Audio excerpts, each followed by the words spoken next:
My best friend held me while I cried the day our startup declared bankruptcy, telling me I just wasn't built for business. I'd spent 5 years building TechBridge Solutions with Kendra Hayes, my college roommate and supposedly my closest friend. What I didn't know until 3 years later when I hired a forensic accountant was that she systematically stolen $3.2 million while convincing me I was incompetent. Before we continue, make sure you subscribe, like, and share this story, because what happens next will leave you absolutely stunned. These things happen, Tessa, Kendra said, stroking my hair as I sobbed into her shoulder. 90% of startups fail. You gave it your best shot. You just don't have the mind for business. Some people are idea people. Some people are execution people. You're brilliant with concepts, but the operational stuff, it's just not your strength. We were sitting in our office in San Francisco, the office we leased 5 years ago when TechBridge Solutions was just an idea. A platform connecting nonprofits with tech volunteers. I'd coded the original prototype. Kendra had handled the business side fundraising, operations, client relationships. The business had grown fast. Within 2 years, we'd raised $4.5 million in venture funding. By year 3, we had 40 employees and partnerships with 300 nonprofits. Then things started falling apart. Client complaints about unfulfilled commitments. Employees quitting over unpaid bonuses. Vendors threatening legal action over outstanding invoices. Kendra had assured me everything was fine. Growing pains, she'd said. Every startup goes through this. I'm handling it. But she hadn't handled it. 6 months ago, our lead investor demanded an audit. The results were catastrophic. We were $2.8 million in debt. Our accounts were nearly empty. Multiple vendors had filed liens. We declared bankruptcy 3 weeks later. I don't understand, I'd said over and over. We raised $4.5 million. We had revenue. Where did the money go? Operating expenses, Kendra had explained patiently. Salaries, office space, technology infrastructure, marketing. Running a business is expensive, Tessa. You focused on the product. I handled the finances, but the burn rate was too high. We couldn't sustain it. I'd believed her. Because she was my best friend. Because she'd been my roommate at Stanford. Because we'd started this company together in her apartment with nothing but a laptop and a dream. Now, sitting in our empty office with bankruptcy papers signed, I believed I'd failed. What are you going to do now? I asked through my tears. Kendra smiled gently. I've been talking to some people. There's a consulting firm interested in my expertise. They want someone who understands startup operations. It'll be a good next step. You're going to be okay? I always land on my feet. You know that. She squeezed my hand. What about you? What's next? I don't know. Find a job, I guess. Pay off my debts. Try to figure out what I am actually good at since it is apparently not running a business. You're good at technology, at solving problems. You should find a big, stable company. Let someone else handle the business side while you do what you do best. It sounded like good advice from a good friend. It was actually a carefully constructed lie from the person who destroyed me. I spent the next 3 years working as a senior software engineer at a large tech company in Seattle. The pay was good, the work was stable. But something gnawed at me. I couldn't stop thinking about TechBridge. About how quickly it had collapsed. About how I'd failed so completely at something I'd poured my heart into. I started reading about startup failures, about common mistakes, about signs of trouble I should have noticed. And the more I read, the less sense our failure made. We'd raised $4.5 million. Our revenue in year 3 was $1.2 million. Even with high expenses, the math didn't add up. On the 3-year anniversary of our bankruptcy, I made a decision. I hired a forensic accountant, not to punish anyone, not to assign blame, just to understand what had actually happened, to learn from my mistakes so I wouldn't repeat them. Benjamin Torres came highly recommended. He specialized in startup audits and fraud investigation. I gave him everything: bank statements, tax returns, investor reports, vendor contracts, employee records. Every document I'd kept from TechBridge's 5-year existence. 2 weeks later, he called me. Miss Park? We need to talk in person. Today, if possible. His voice was shaking. We met at a coffee shop near my apartment. Benjamin arrived with a leather portfolio and a laptop, his expression grim. "I've been doing this work for 15 years, he said without preamble. "I've seen embezzlement, fraud, creative accounting. But this," he shook his head.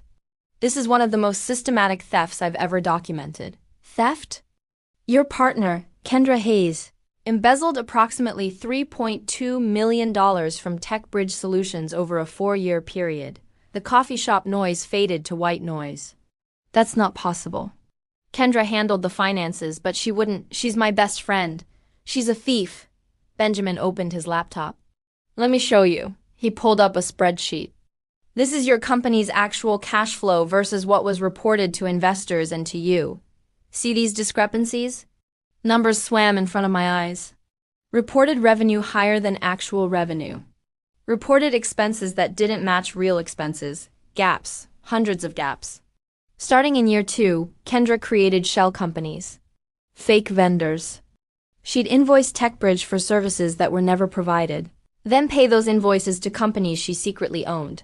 He clicked to another sheet. Creative Solutions LLC, owned by Kendra Hayes through a nominee.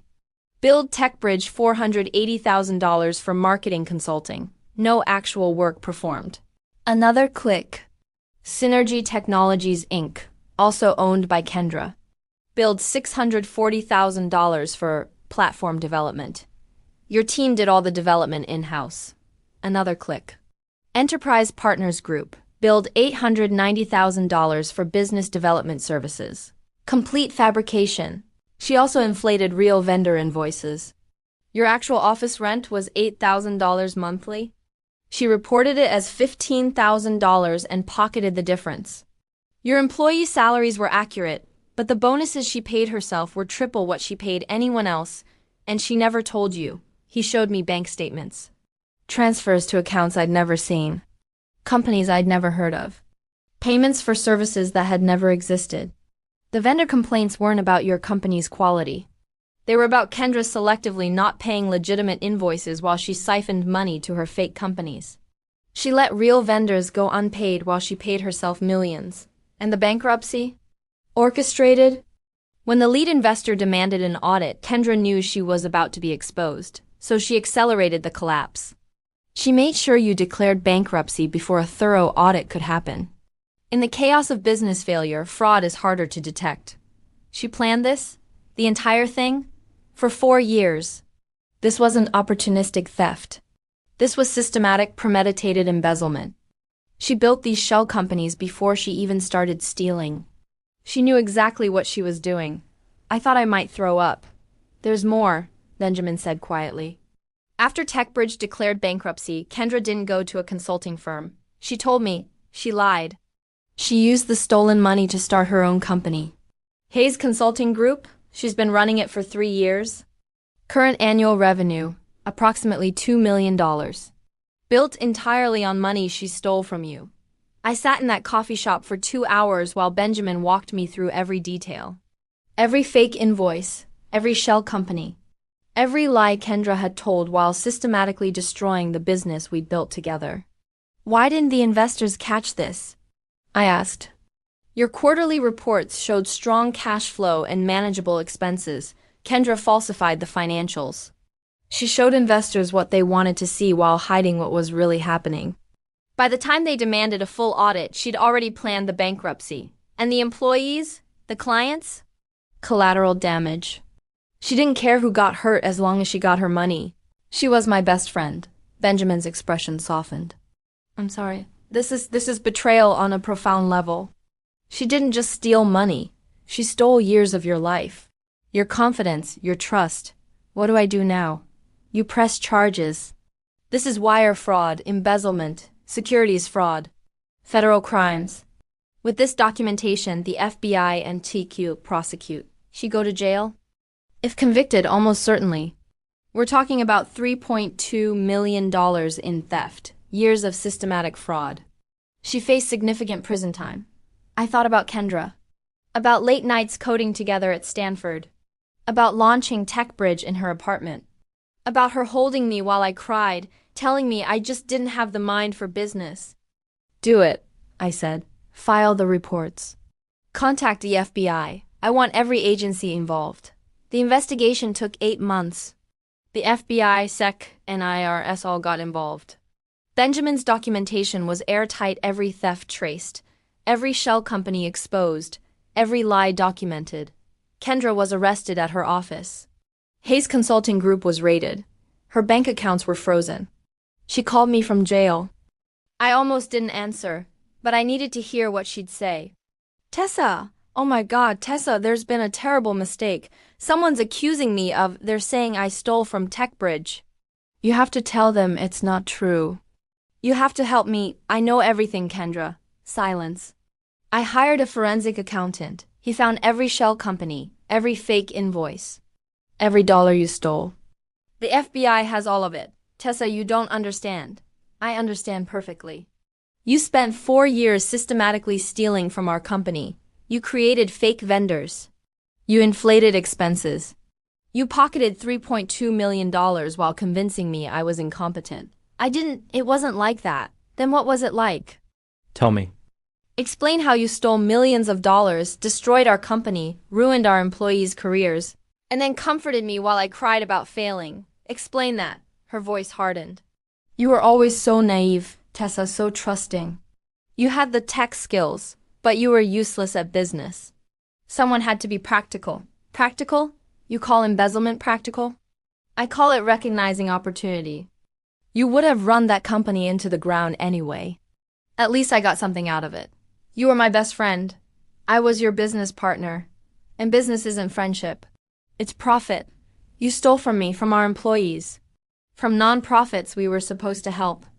I took what I earned. I did the real work while you played with code. I deserve that money. Then why hide it? Why create shell companies? Why lie? Because you wouldn't have understood.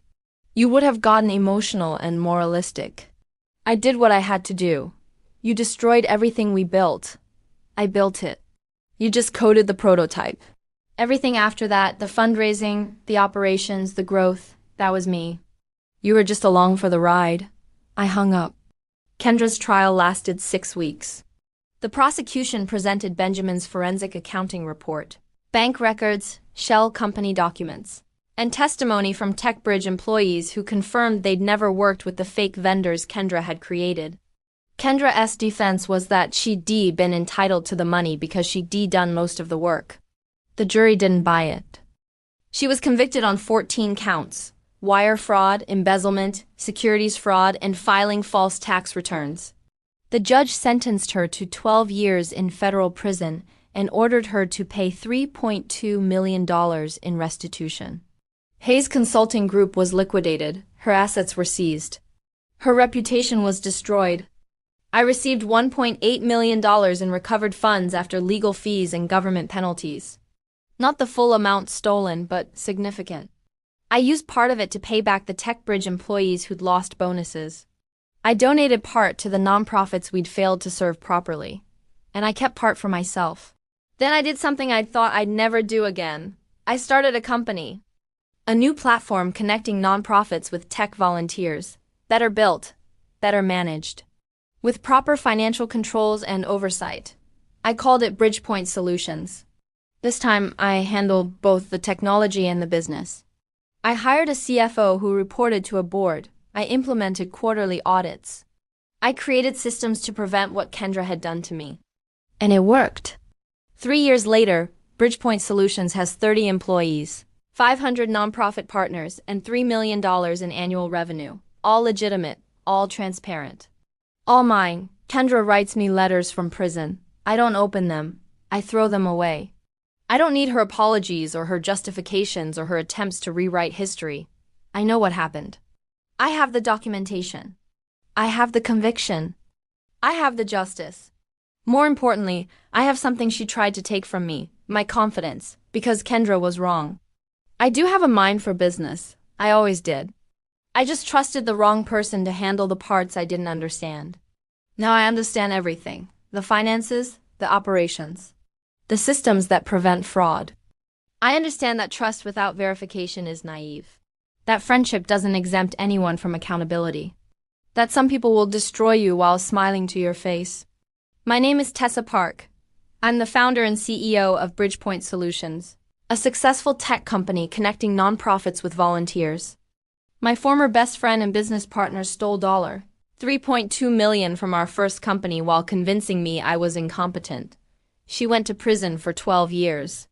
I built a better company without her. She told me I didn't have the mind for business. Turns out she was the one who didn't have the ethics for business. I had the mind. I just needed to learn to trust it. And now I do. Every day, every decision, every success. Without her, better without her. Because she taught me something valuable, even if she didn't mean to. Failure isn't always about incompetence. Sometimes it's about sabotage. And the only way to truly succeed is to recognize the difference and eliminate the saboteurs from your life. Kendra thought she was smarter than me. She's serving 12 years in federal prison. I'm running a multi-million-dollar company. I think we both know who was actually smarter. And who just thought she was.